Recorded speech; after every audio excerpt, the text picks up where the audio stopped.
Baik, Bismillahirrahmanirrahim. Assalamualaikum warahmatullahi wabarakatuh. Waalaikumsalam warahmatullahi wabarakatuh. Selamat sore untuk Ibu Khairunisa selaku dosen pengampu mata kuliah metodologi penelitian dan kepada seluruh teman-teman yang sempat hadir pada presentasi pada hari ini. Nah, sebelumnya izinkan saya memperkenalkan diri. Saya selaku presentator pada hari ini, Vera Amelia Putri, dengan judul penelitian Pengaruh Transformasi Digital terhadap Pertumbuhan Pendapatan dan Rasio Probabilitas PT Telkom Indonesia Tbk. Slide selanjutnya. Untuk mempersingkat waktu, langsung saja kita masuk ke pendahuluan. Selanjutnya, nah di sini bisa kita lihat saya telah membuat alur daripada pendahuluan mengenai bagian-bagian penting yang melatar belakangi penelitian ini, di mana perkembangan teknologi di dunia saat ini telah memasuki fase baru yang disebut sebagai revolusi industri 4.0, yaitu di mana fase teknologi digital menjadi salah satu pilar utama dalam kehidupan manusia. Revolusi ini bukan sekedar mengubah cara kita untuk berinteraksi, bekerja maupun berkomunikasi, tetapi membentuk suatu sistem ekonomi, sosial, dan budaya di berbagai belahan dunia. Revolusi ini dicirikan dengan munculnya integrasi antar teknologi seperti Internet of Things, kecerdasan buatan atau artificial intelligence, big data, dan cloud computing. Teknologi ini memungkinkan otomatisasi dalam proses produksi, pertukaran data secara real time, serta menciptakan sistem yang lebih efektif dan adaptif. Nah, kemajuan teknologi yang semakin berkembang kemudian menyebabkan penggunaan teknologi yang semakin menyentuh kehidupan masyarakat sehari-hari. Internet berkecepatan tinggi, perangkat pintar, dan aplikasi digital telah menjadi unsur penting dalam kehidupan manusia saat ini. Mulai dari komunikasi tanpa lintas batas, pembelajaran secara daring, hingga transaksi kebanyakan dilakukan secara elektronik. Nah, untuk di Indonesia sendiri, akselerasi transformasi digital lahir dari revolusi industri 4.0 yang mulai diadopsi secara sistematis oleh pemerintah sebagai bagian dari agenda strategis pembangunan nasional. Penggunaan teknologi dianggap sangat krusial untuk memperkuat daya saing negara sekaligus mendorong efisiensi di berbagai sektor. Nah, perlu teman-teman ketahui bahwasanya pemerintah menargetkan kontribusi ekonomi digital meningkat secara signifikan dari 3,17% di 2020 menjadi 4,66% di tahun 2024. Dengan pertumbuhan PDB sektor informasi dan telekomunikasi diperkirakan mencapai 7,12 sampai 8,78%. Nah, angka ini mencerminkan potensi besar yang dimiliki Indonesia dalam menghadapi era digital, walaupun masih mengalami tantangan dalam hal kesiapan infrastruktur dan sumber daya manusia. Nah, selain dari adopsi oleh pemerintah, transformasi digital juga dimulai pada saat fenomena pandemi COVID-19 di Indonesia. Hampir seluruh kegiatan masyarakat beralih ke platform digital, baik dalam sektor pendidikan, bisnis, layanan publik. Peningkatan ini menyebabkan jumlah pengguna internet meningkat drastis dari menjadi 196,71 juta orang pada tahun 2020 atau sekitar 73,7% dari sektor keseluruhan populasi. Nah, fenomena ini menunjukkan bahwa masyarakat Indonesia semakin terbiasa dengan teknologi digital, meskipun masih terdapat tantangan dalam literasi dan ketimpangan akses. Nah, dalam hal ini, salah satu penyedia layanan telekomunikasi terbesar di Indonesia adalah PT Telkom Indonesia Tbk, di mana PT Telkom memiliki peranan penting dalam mendukung digitalisasi nasional. Telkom tidak hanya berperan sebagai layanan telepon dan internet, tetapi juga telah memperluas bisnisnya menuju model telecommunication, yang mana transformasi dilakukan secara fundamental dengan menyentuh 4 aspek utama, yaitu transformasi bisnis, infrastruktur, sistem operasi, dan sumber daya manusia. Slide selanjutnya. Nah, dari latar belakang tersebut, kita merumuskan masalah di mana PT Telkom Indonesia Tbk sebagai badan usaha milik negara yang bergerak di industri telekomunikasi itu dianggap berperan sangat penting dalam menyediakan layanan dan infrastruktur telekomunikasi di Indonesia. Sehingga diperlukan analisis sejauh mana penerapan transformasi digital pada berbagai aspek yang mendukung terwujudnya transformasi digital di tengah masyarakat. Oleh karena itu, diperlukan analisis sejauh mana penerapan transformasi digital pada berbagai aspek kehidupan masyarakat dapat memengaruhi kinerja keuangan PT Telkom Indonesia. Penelitian ini penting karena kinerja keuangan merupakan salah satu indikator utama dalam menilai keberhasilan suatu perusahaan yang dapat kita lihat pada peningkatan pertumbuhan pendapatan dan rasio profitabilitas. Dengan demikian, penelitian ini bertujuan untuk menjawab bagaimana transformasi digital berpengaruh terhadap pertumbuhan pendapatan dan rasio profitabilitas PT Telkom Indonesia. Slide selanjutnya, kita masuk ke pertanyaan penelitian. Nah, dalam penelitian ini saya merumuskan ada dua pertanyaan penelitian. Yang pertama, sejauh mana transformasi digital dapat berkontribusi terhadap pertumbuhan pendapatan PT Telkom Indonesia? Kemudian yang kedua, bagaimana pengaruh transformasi digital terhadap profitabilitas PT Telkom Indonesia? Nah, slide selanjutnya, adapun tujuan penelitian dari penelitian ini, yang pertama, menganalisis pengaruh perkembangan transformasi digital terhadap pertumbuhan pendapatan pada PT Telkom Indonesia Tbk.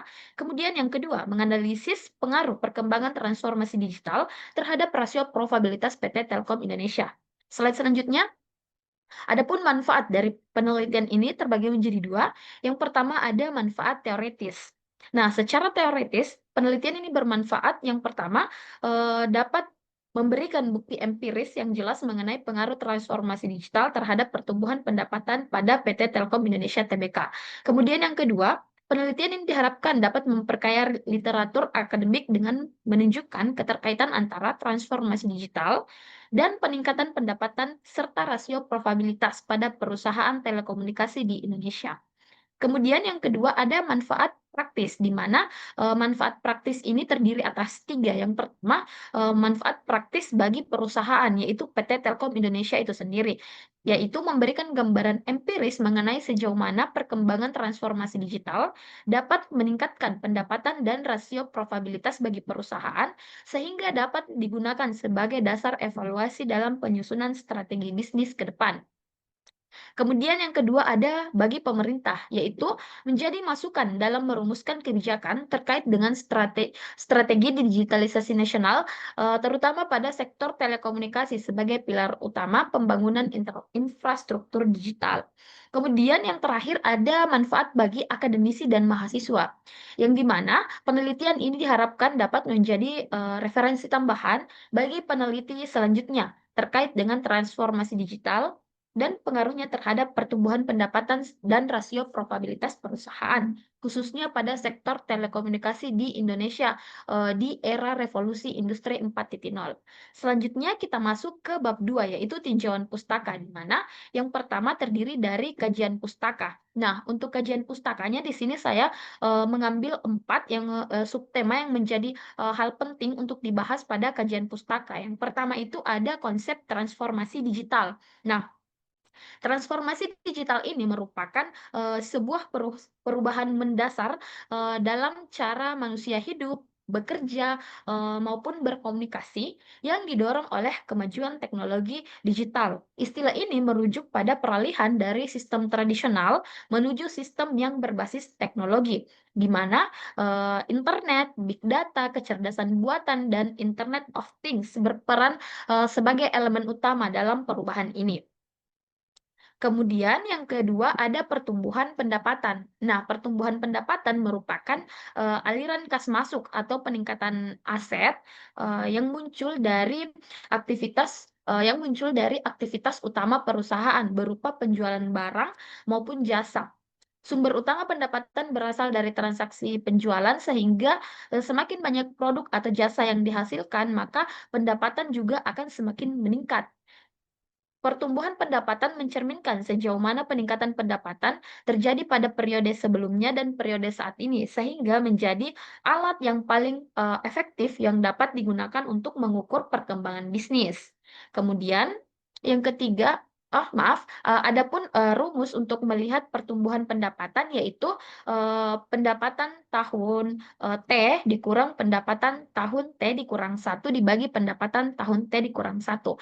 Nah, ini, bisa digunakan untuk, menghitung pertumbuhan pendapatan, perusahaan dari periode sebelumnya dengan periode saat ini. Kemudian ada, kinerja keuangan. Nah, kinerja keuangan ini merupakan salah satu, aspek yang paling penting untuk menilai kondisi, oleh suatu perusahaan. Perlu kita ketahui teman-teman, berhasil atau tidaknya suatu bisnis itu, bisa sangat tercermin dari, kinerja keuangannya. Apabila kinerja keuangan suatu perusahaan, sudah baik, maka keberhasilan bisnis itu atau tujuan dari bisnis tersebut sudah tercapai. Namun apabila kinerja keuangannya di bawah kata normal itu berarti, bisnis belum berjalan sebagaimana mestinya. Kemudian yang terakhir ada rasio probabilitas. Nah, rasio probabilitas ini merupakan salah satu rasio yang cukup efektif dalam menilai kinerja keuangan perusahaan karena menunjukkan kemampuan perusahaan untuk memperoleh laba. Laba yang diperoleh tidak hanya berperan sebagai tanda keberhasilan suatu perusahaan dalam menjalankan aktivitas operasional, tetapi juga sebagai jaminan untuk kelangsungan bisnis di masa depan. Nah, adapun, beberapa indikator, rasio probabilitas yang saya gunakan dalam penelitian ini untuk melihat peningkatan kinerja keuangan PT Telkom. Yang pertama itu saya menggunakan rasio NPM atau Net Profit Margin. Nah, adapun rumus dari, rasio ini di mana laba setelah pajak dibagi penjualan dikali 100%. Nah, hasilnya apabila di bawah 30% maka dikategorikan kondisi keuangan perusahaan sehat. Apabila 30% cukup sehat dan di bawah 30% itu dianggap tidak sehat. Kemudian ada gross profit margin. Untuk gross profit margin ini rumusnya laba kotor dibagi penjualan dikali 100%.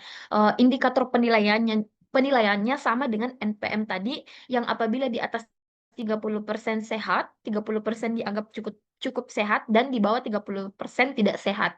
Kemudian ada ROA, Return on Asset. Dirumuskan, laba bersih dibagi total aktiva dikali 100%. Indikator penilaiannya berbeda dengan, kedua indikator tadi, yang di mana untuk dikatakan kategori sehat, dia harus berada di atas 40%, cukup sehat 40%, dan tidak sehat di bawah 40%. Dan yang terakhir ada return on equity, di mana dirumuskan dengan laba bersih dibagi total ekuitas dikali 100%. Indikator penilaiannya itu sama dengan net profit margin dan gross profit margin. Slide selanjutnya. Nah, adapun kerangka pikir daripada penelitian ini di mana transformasi digital itu sebagai variabel X dan peningkatan pendapatan sebagai Y1 dan rasio probabilitas sebagai Y2, di mana eh, transformasi digital ini, memiliki arah panah ke dua komponen, yaitu peningkatan pendapatan dan rasio probabilitas. Karena transformasi digital dianggap, dapat, berpengaruh terhadap peningkatan pendapatan perusahaan sebagai variabel Y1 dan dapat juga, berkontribusi terhadap peningkatan rasio probabilitas atau Y2. Slide selanjutnya. Adapun hipotesis daripada penelitian ini, yang pertama, transformasi digital dianggap berpengaruh positif terhadap peningkatan pendapatan PT Telkom Indonesia Tbk. Kemudian, yang kedua, transformasi digital berpengaruh positif terhadap rasio probabilitas dan pada PT Telkom Indonesia Tbk. Dan yang ketiga, transformasi digital secara simultan berpengaruh positif terhadap peningkatan pendapatan dan rasio probabilitas PT Telkom Indonesia. Kemudian selanjutnya kita masuk ke bab 3, di mana yang pertama ada variabel dan desain penelitian. Nah, untuk variabel penelitian di sini saya membagi menjadi dua, yaitu variabel independen dan variabel dependen. Nah, untuk variabel independen ada transformasi digital, diposisikan sebagai variabel bebas atau independen. Variabel ini merujuk pada sejauh mana perusahaan telah mengadopsi dan mengintegrasikan teknologi digital ke dalam aktivitas operasional bisnisnya. Tujuan dari integrasi ini adalah untuk meningkatkan efisiensi operasional, kualitas layanan, dan menilai perusahaan secara keseluruhan. Kemudian ada variabel dependen atau variabel terikat yang terdiri dari dua indikator utama, yaitu eh, pertumbuhan pendapatan dan rasio probabilitas. Di mana untuk pertumbuhan pendapatan kita mau melihat sejauh mana perusahaan dapat meningkatkan pendapatannya dari tahun ke tahun dan mencerminkan keberhasilan strategi bisnis yang dijalankan. Kemudian di sisi lain, probabilitas dapat menilai kemampuan perusahaan dalam menghasilkan keuntungan berdasarkan sumber daya yang dimiliki. Kemudian slide selanjutnya. Nah, untuk desain penelitian, bisa teman-teman lihat, ini adalah desain penelitian yang saya paparkan, di mana pengaruh transformasi digital terhadap pertumbuhan pendapatan dan rasio probabilitas Telkom Indonesia itu dimulai dari rumusan masalah, kemudian dilanjutkan dengan pengumpulan data. Nah, untuk pengumpulan data, saya menggunakan data sekunder yang saya peroleh dari laporan keuangan PT Telkom Indonesia yang dipublikasikan di Bursa Efek Indonesia, dan beberapa saya temukan di website PT Telkom itu sendiri dengan laporan keuangan pada tahun 2015 sampai 2024. Kemudian selanjutnya ada teknik pengolahan data, di mana teknik pengolahan datanya ada asumsi klasik, normalitas, regresi berganda, hipotesis, dan lain-lain. Kemudian lanjut ke hasil dan pembahasan. Kemudian berakhir pada kesimpulan dan saran. Slide selanjutnya. Nah, ini adalah definisi operasional dan pengukuran variabel. Nah, yang pertama ada transformasi digital sebagai variabel X, di mana transformasi digital ini didefinisikan sebagai penerapan teknologi ke dalam kegiatan bisnis maupun kegiatan sehari-hari. Tujuan utama dari proses ini adalah untuk meningkatkan efisiensi operasional, mendorong inovasi, dan memperkuat daya saing perusahaan.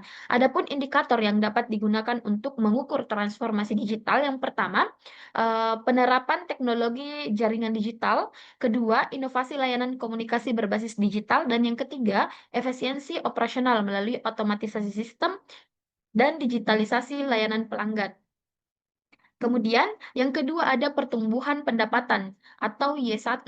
Nah, di mana definisi operasional dari Y1 ini, di mana pertumbuhan pendapatan menggambarkan peningkatan pendapatan perusahaan dari tahun ke tahun, sehingga dari efektivitas strategi bisnis dan sebagai hasil dari efektivitas strategi bisnis dan penerapan inovasi digital, di mana indikator yang dapat digunakan dalam pengukurannya yang pertama persentase kenaikan pendapatan dari tahun ke tahun, kemudian konsistensi pertumbuhan pendapatan antar periode. Yang ketiga, ada rasio probabilitas, di mana rasio probabilitas didefinisikan sebagai kemampuan sebuah kemampuan sebuah perusahaan untuk menciptakan laba atau meningkatkan kinerja keuangannya dengan memanfaatkan aset atau sumber daya yang dimiliki. Untuk menilai kinerja ini, digunakan rasio probabilitas yang berfungsi untuk mengukur efektivitas operasional perusahaan dalam menghasilkan laba. Adapun indikator yang dapat digunakan untuk mengukur rasio probabilitas, yang pertama ada net profit margin, gross profit margin, return on asset, dan return on equity. Slide selanjutnya. Nah, di sini ada populasi dan sampel dalam penelitian ini. Untuk populasi sampel, saya menggunakan laporan keuangan PT Telkom Indonesia yang dipublikasikan di Bursa Efek dan situs resmi perusahaan. Pemilihan ini didasarkan pada posisi perusahaan sebagai entitas telekomunikasi terbesar di Indonesia dan konsisten menerapkan transformasi digital. Kemudian untuk sampel penelitian saya menggunakan laporan keuangan PT Telkom Indonesia dalam rentang waktu 2015 sampai 2024. Nah, dalam hal ini dalam mengolah datanya, kemudian saya juga menggunakan laporan triwulan. Jadi laporan triwulan dari tahun 2015 sampai tahun 2024. Slide selanjutnya. Nah, untuk teknik pengumpulan datanya, penelitian ini menggunakan metode dokumentasi, di mana data sekunder yang dikumpulkan berupa laporan keuangan tahunan serta laporan triwulan PT Telkom Indonesia Tbk untuk periode 2015 hingga 2024. Data tersebut diperoleh dari situs resmi Bursa Efek Indonesia dan Telkom Indonesia dan berbagai publikasi pasar modal lainnya yang dapat diakses. Langkah-langkah pengumpulan datanya dimulai dari identifikasi sumber data, di mana menentukan jenis dan periode dokumen yang sesuai dengan variabel penelitian, seperti laporan keuangan dan laporan triwulan dari PT Telkom. Kemudian setelah itu dilanjutkan dengan pengunduhan data, yaitu dengan mengunduh dokumen resmi dari situs Bursa Efek dan situs resmi Telkom Indonesia. Setelah langkah tersebut, kemudian data diklasifikasikan dan menyusun data keuangan dalam format tabel berdasarkan tahun dan jenis variabel. Setelah itu, melakukan verifikasi keabsahan data dengan melakukan pengecekan silang atau cross-check antara laporan keuangan, laporan auditor independen, dan publikasi pasar modal untuk memastikan validitas informasi. Slide selanjutnya. Kita masuk pada teknik analisis data. Nah, untuk teknik analisis data yang pertama saya menggunakan uji asumsi klasik. Uji asumsi klasik merupakan langkah permulaan dari sebelum melaksanakan uji analisis regresi yang bertujuan untuk memastikan bahwa data memenuhi persyaratan dasar. Tujuan dari pengujian ini untuk menghasilkan model regresi yang valid, tidak bias, dan efisien. Kemudian, setelah itu, saya juga menggunakan uji normalitas, di mana uji normalitas merupakan metode statistik yang digunakan untuk mengevaluasi apakah distribusi data dari penelitian mengikuti pola normal atau tidak.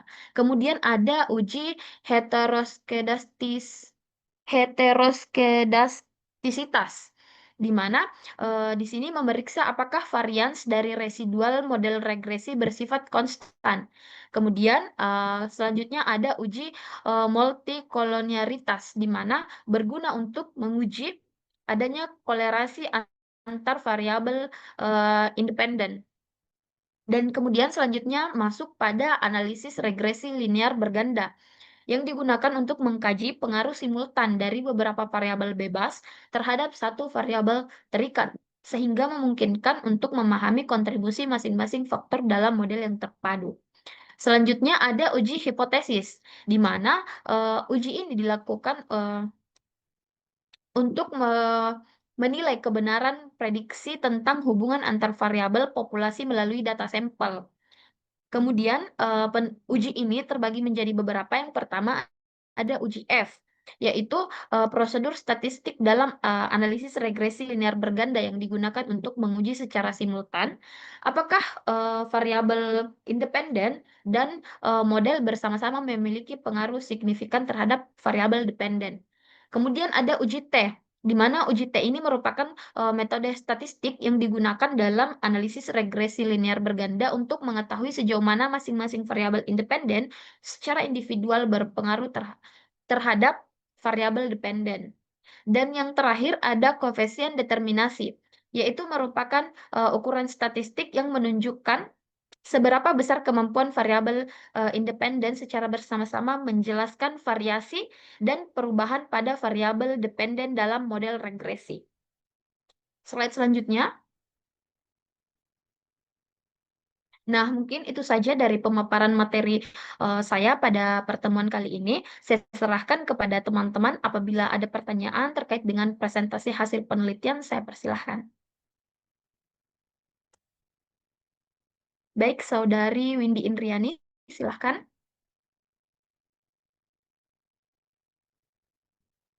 Baik, terima kasih atas kesempatan yang telah diberikan sebelumnya.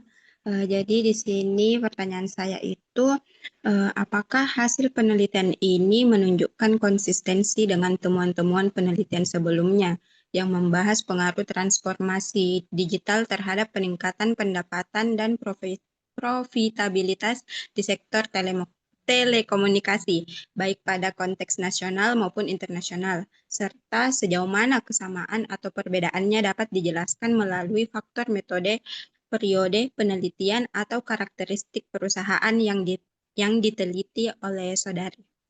Mungkin sekian, saya kembalikan ke presentator.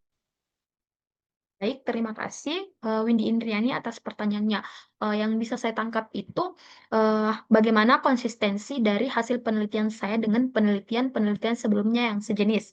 Nah, kalau menurut saya dalam penyusunan penelitian ini saya pastinya terlebih dahulu telah melakukan riset terhadap penelitian-penelitian yang sejenis dengan penelitian yang saya lakukan. Dan untuk penelitian sebelumnya saya belum menemukan penelitian yang betul-betul sama dengan penelitian yang saya lakukan. Tapi ada beberapa penelitian yang sejalan dan hampir mirip dengan penelitian saya. Dan rata-rata penelitian-penelitian terdahulu yang saya temukan itu mereka eh, sama-sama melihat perkembangan kinerja keuangan PT Telkom dengan transformasi digital, tapi mereka itu fokusnya pada pandemi COVID-19. Jadi sebelum dan setelah terjadinya pandemi COVID-19. Karena COVID-19 ini merupakan salah satu peristiwa yang menyebabkan seluruh kegiatan-kegiatan beralih ke kegiatan online. Sebelumnya saya juga telah jelaskan di bagian pendahuluan tadi bahwa salah satu faktor yang menyebabkan transformasi digital bisa masuk ke Indonesia itu karena pandemi COVID-19. Dan hasil penelitian-penelitian tersebut itu saya lihat secara signifikan itu sama. Hasil penelitian mereka menunjukkan bahwa sebelum terjadinya transformasi digital yang disebabkan oleh pandemi COVID-19 itu kinerja keuangan PT Telkom Indonesia cenderung mengalami peningkatan. Hal ini saya rasa sejalan dengan penelitian saya, walaupun penelitian saya yang saya teliti itu sebelum dan setelah transformasi digital, sementara mereka meneliti itu sebelum dan setelah terjadinya COVID. Tapi saya rasa penelitian-penelitian sebelumnya dengan penelitian saya masih sangat relevan dan saya rasa hampir sama. Jadi kalau ditanya apakah hasilnya itu konsisten dengan penelitian-penelitian sebelumnya, saya rasa hasilnya cukup konsisten dengan penelitian-penelitian yang ada sebelumnya. Mungkin itu saja dari saya. Saya kembalikan ke Saudari Windy Indriani. Baik, terima kasih. Jadi kesimpulannya bahwasanya penelitian yang dilakukan itu sudah konsisten dari penelitian-penelitian sebelumnya, tapi penelitian sebelumnya itu dia cuman kayak di waktu masa COVID begitu. Iya, betul. Terima kasih atas jawabannya. Saya kembalikan ke Saudari Vera. Baik, terima kasih atas pertanyaannya Saudari Windy Indriani. Selanjutnya saya persilahkan Saudari Hesti Agustin. Baik, terima kasih atas kesempatan yang diberikan.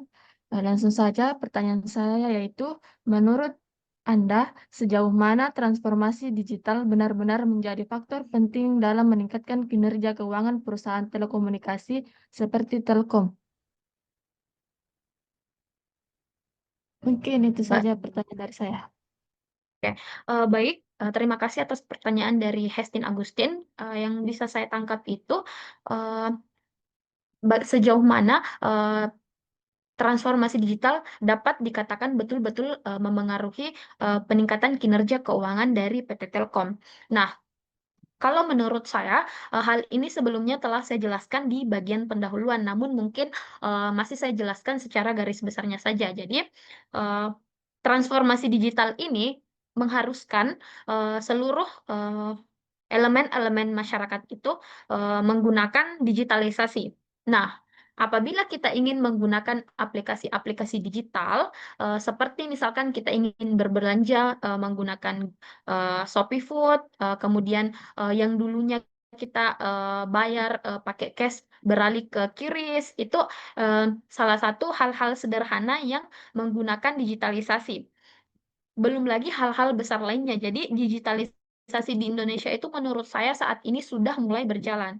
Nah, untuk melakukan digitalisasi itu, tentunya kita sebagai pengguna membutuhkan yang namanya kuota. Kita memerlukan yang namanya kuota. Nah, kuota itu adalah penyedianya, salah satu penyedianya adalah PT Telkom Indonesia. Jadi, di sini ada peningkatan penggunaan internet. ada peningkatan penggunaan digitalisasi. Nah, otomatis permintaan akan sektor telekomunikasi juga akan semakin meningkat. Selain itu, misalkan masalah komunikasi. Komunikasi yang dulunya kita hanya telepon lewat telepon-telepon genggam, itu sekarang sudah berubah. Kita tanpa ruang dan batas bisa menelpon kapan saja, kita bisa menggunakan WhatsApp kapan saja, otomatis permintaan akan layanan telekomunikasi itu terus meningkat sejalan dengan perkembangan teknologi saat ini. Nah, di sini PT Telkom mereka menyediakan layanan telekomunikasi. Jadi, apabila kita berpikir secara sederhana, kalau permintaan terhadap layanan telekomunikasi meningkat, otomatis kinerja keuangan PT Telkom sebagai penyedia layanan juga akan semakin meningkat, karena daya beli kita terhadap, penyediaan layanan digital, infrastruktur, digitalisasi itu juga meningkat. Jadi, itulah yang mendasari mengapa, digitalisasi ini dapat dikatakan, salah satu faktor yang dapat meningkatkan kinerja keuangan PT Telkom Indonesia. Mungkin itu saja dari saya kembalikan kepada Hesti Agustin. Baik, terima kasih atas jawaban yang diberikan. Saya rasa sudah cukup jawaban dari Vera. Kasih. Baik, terima kasih Saudari Hesti. Mungkin pertanyaan dari Saudari Hesti menutup presentasi penelitian saya pada hari ini. Saya ucapkan terima kasih atas perhatian dari teman-teman dan Ibu Hairunisa selaku dosen pengampu mata kuliah metodologi penelitian. Saya sebagai presentator pamit undur diri. Terima kasih. Wassalamualaikum warahmatullahi wabarakatuh.